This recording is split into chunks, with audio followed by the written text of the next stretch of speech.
The Life and Sad Ending of Shania Twain. Shania Twain was born Eilleen Shania Twain on August 28, 1965, in Windsor, Ontario.to. Sharon and Clarence Edwards. Her life is associated with many difficulties and harshness.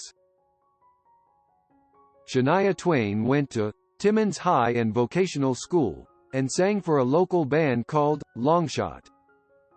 Her parents divorced when she was 2 and her mother moved to Timmins, Ontario, with her daughters. Twain has said she had a difficult childhood. Her parents earned little money, and food was often scarce in their household. Twain did not confide her situation to school authorities, fearing they might break up the family. Her mother and stepfather's marriage was stormy at times, and from a young age, she witnessed violence between them. Her mother also struggled with bouts of depression. In Timmins, Twain started singing at bars at the age of 8 to try to help pay her family's bills. She often earned $20 between midnight and 1 a.m.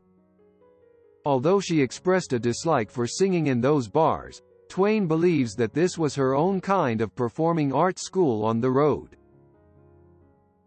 She has said of the ordeal, "My deepest passion was music and it helped. There were moments when I thought, I hate this.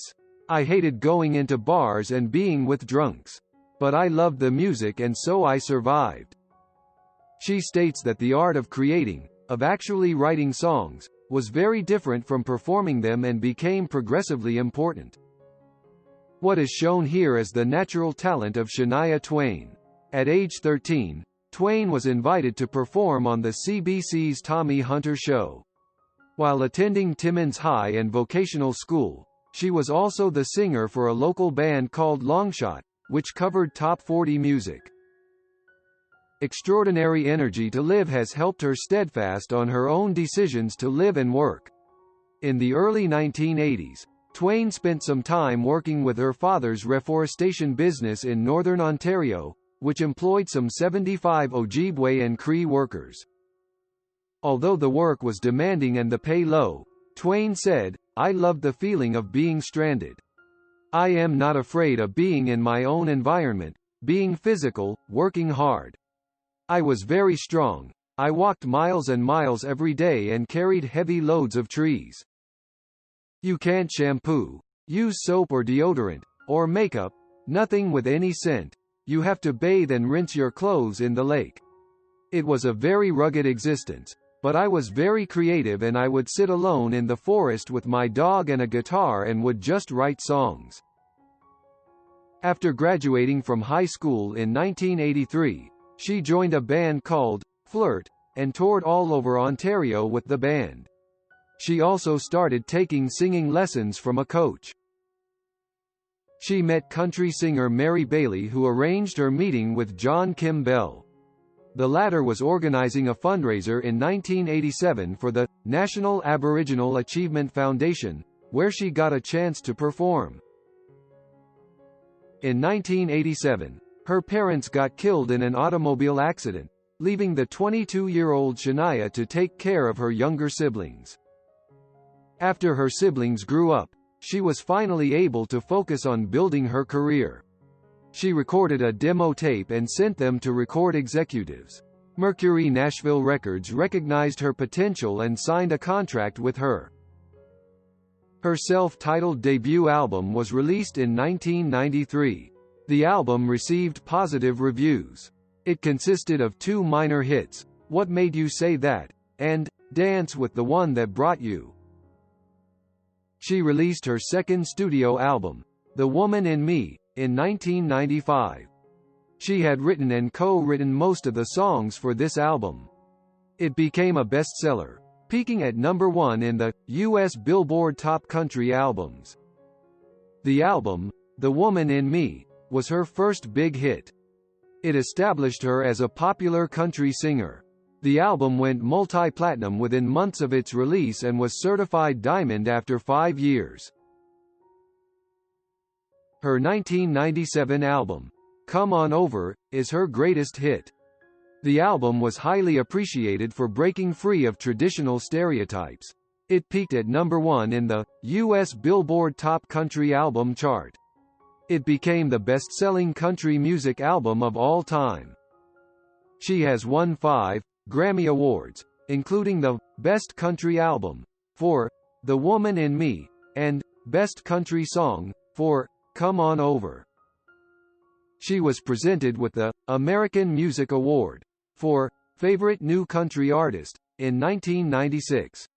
She went on to win 4 more AMAs over the next few years. She is the proud recipient of 39 BMI Songwriter Awards. She has been honored with stars on the Hollywood Walk of Fame and Canada's Walk of Fame. Twain married Robert Lang, a music producer she often worked with, in 1993. They have a son. She divorced him in 2010 after finding out that he had an affair with her best friend. Her album, Come On Over, was brought out in 1997. The album became a chartbuster and went on to become one of the biggest-selling albums in Canadian music history. She also toured extensively to promote the album. 3 versions of her album, Up, were released in 2002. It included a pop version, country version, and international version. The album went diamond. From September 2003 to July 2004, she was on a concert tour to promote her album, Up. She toured North America as well as Europe. She released a compilation album titled Greatest Hits in 2004. The album consisted of 17 hits from her previous albums and featured 3 new songs. She starred in a reality show titled Why Not? With Shania Twain, which premiered on Oprah Winfrey Network in 2011. The show highlights the singer's journey from her poverty-stricken childhood to superstardom. On January 1, 2011, she married Frederick Thibaud, an executive at Nestlé. From 2012 to 2014, Twain had a residency concert called Shania, Still the One, which was held at the Caesars Palace in Las Vegas, Nevada. At the concert, it was announced that she was working on her new album. The following year, she went on a tour after 11 years. In September 2017, her 5th studio album, Now, was released. It was her first studio release for 15 years. The album debuted at number 1 on the Billboard 200, among many other charts. It was also certified platinum in Canada. She followed it up with Now Tour. Her second residency concert, Let's Go, started in December 2019 and continued till June 2020. She is the only female artist to have 3 consecutive diamond albums released in the U.S. We don't have a choice about where we were born, but we can choose how we live. Let's be happy to accept everything around the day, even the worst that others give us, for at that moment you realize that the most valuable thing is that we are still breathing, and for the sometimes lonely life. Many friends. Wish you have a meaningful life, a full life. Don't forget that if you want to take care of someone, take good care of yourself first.